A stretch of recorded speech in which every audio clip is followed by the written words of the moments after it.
Salam sejahtera Malaysia, denyut nadi suara rakyat bergema di channel ini. Jangan lupa tekan butang subscribe, like dan share. Malaysia kita punya, cintai Malaysiaku, kita jaga kita.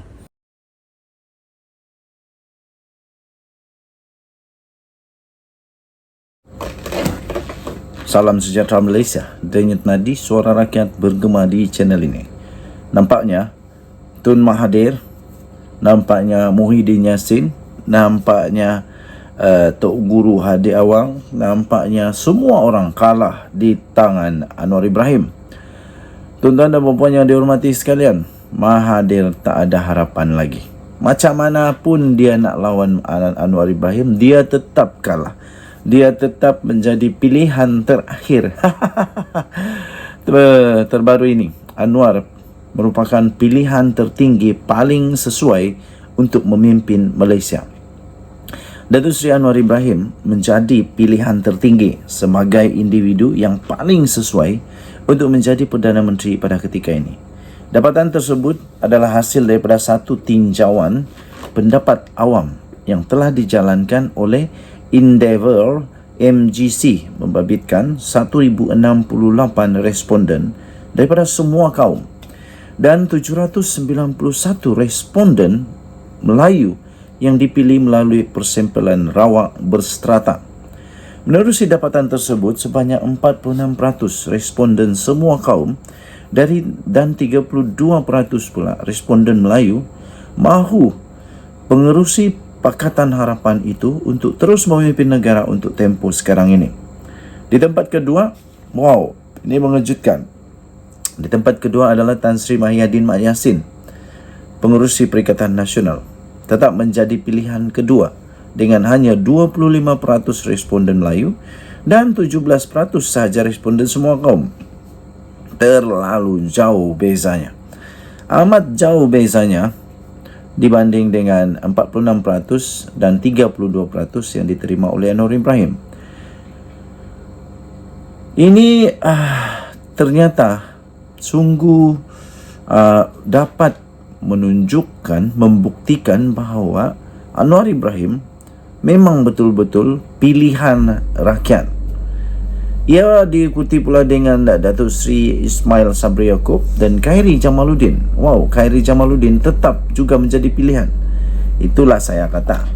Kalau benar Khairi Jamaluddin mau masuk semula dalam parti politik, fikirkan dengan baik. Fikirkan dengan baik nak masuk parti politik yang mana. Itu diikuti oleh Datuk Seri Ismail Sabri Yaakob dan Khairi Jamaluddin yang memperolehi 6% daripada responden semua kaum. Manakala responden Melayu masing-masing 9% memilih Ismail Sabri dan 8% pula daripada Khairi Jamaluddin. Sementara itu, Pakatan Harapan memperoleh undian paling tinggi dengan 39% daripada semua responden, semua kaum memilih gabungan itu sekiranya pilihan raya umum diadakan esok. Wow, Pakatan Harapan juga yang menang. Jadi Mahathir langsung tak ada dalam senarai. Dah terlalu tua agaknya.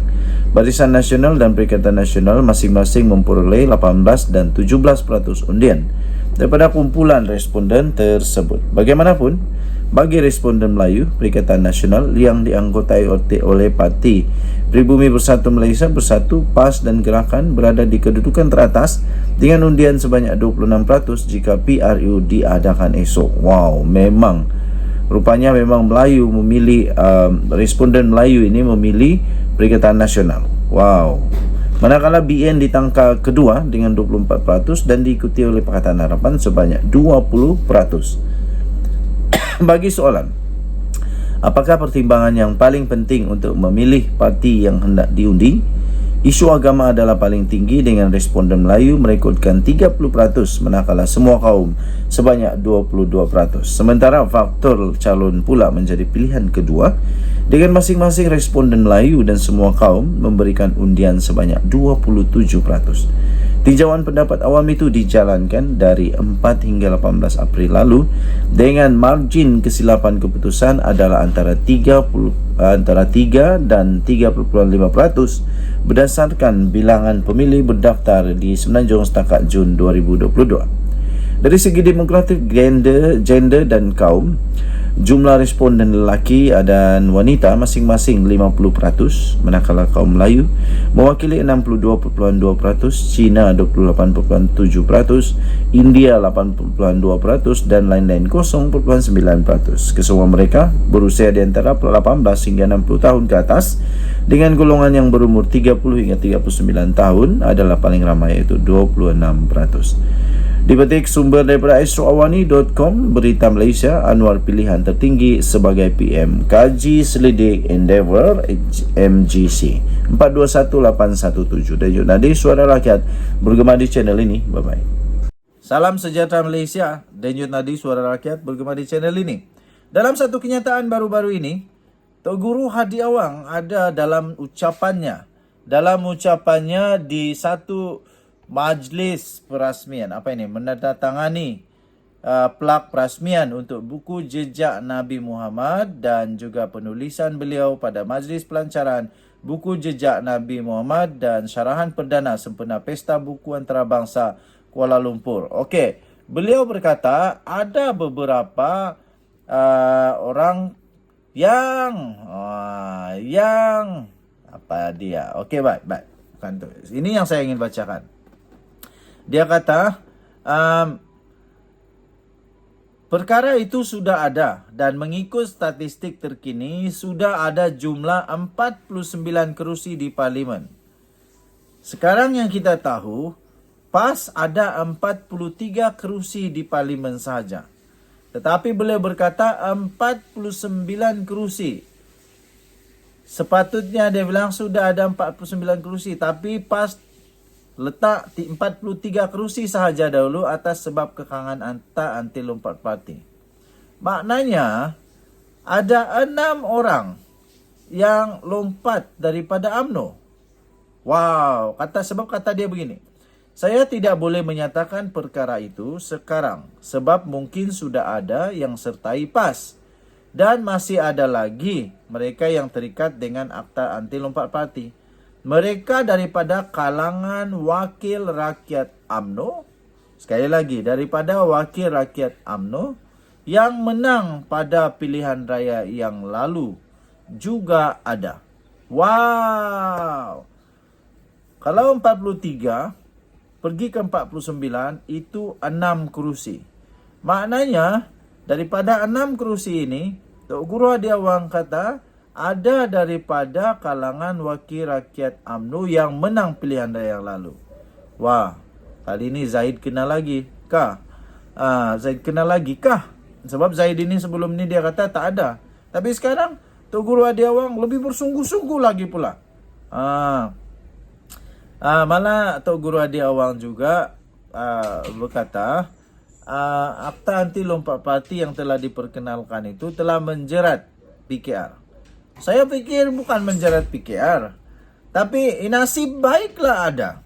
Kalau tak ada akta anti lompat parti ini, memang semua huru-hara lagi sekali Malaysia. Ke bawah duli yang Maha Mulia Seri Paduka Baginda yang di-Pertuan Agong, ampun tuanku, memang keputusan Baginda ini memang tepat sekali.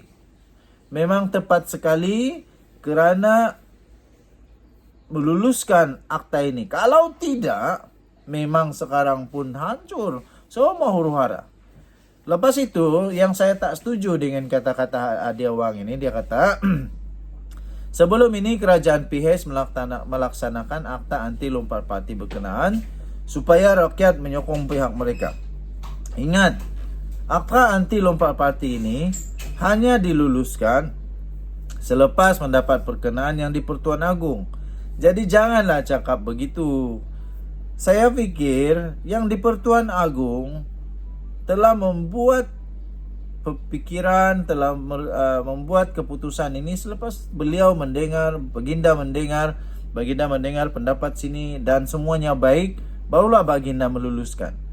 Dengan begini seolah-olah mempersoalkan juga. Harap-harap janganlah persoalkan keputusan Seri Paduka Baginda yang di-Pertuan Agong. Jadi tuan-tuan dan perempuan yang dihormati sekalian, mau tengok jugalah siapa apa yang dicakap ini. Tapi sampai sekarang belum ada lagi.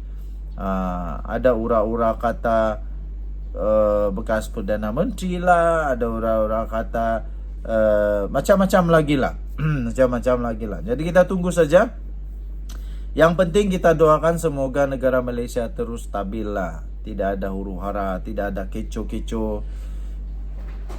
Keharmonian negara Malaysia patut terus dipertahankan. Kita berdoa, apapun agama kita berdoa. Semoga semuanya dalam keadaan yang baik. Denyut Nadi, Suara Rakyat, bergema di channel ini. Jangan lupa untuk tekan butang subscribe, like, dan share. Bye-bye.